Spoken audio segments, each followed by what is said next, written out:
د کلات ښار په یو شمېر کلیو کې نن د افغان معلولیت لرونکو د ملاتړ موسسې لخوا کور په کور د کرونا وایرس د مخنیوي په موخه د عامه پوهاوي کمپاین ترسره سو.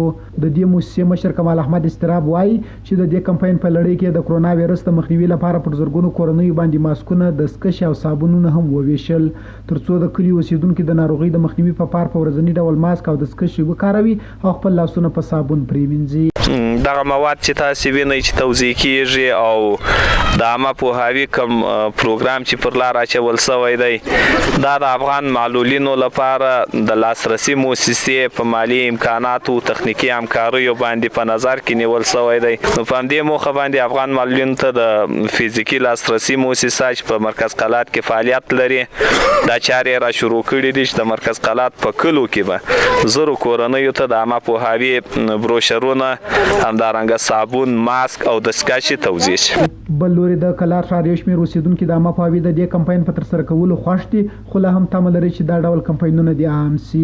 دوی د بډایه خلکو او حکومت څخه غوښتنه وکړل چې د ناروغۍ د مخنیوي لپاره د مرستې وکړي. دغه مرض په هکله دغه د کلي خلک شنیان او لویان ټول راځي په دغه آګاهي ورکړي.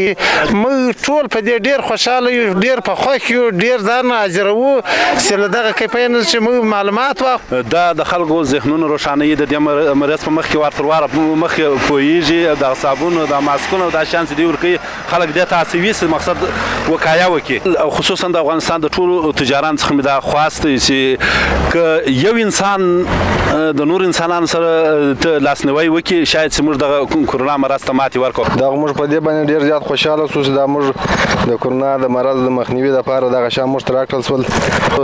د دولت څخه دا غواړو چې عام خلکو ته پاملرنه وکړي او د عام خلکو د چاپیریال ساتنه او د مرض د مخنیوي لپاره همکاري وکړي.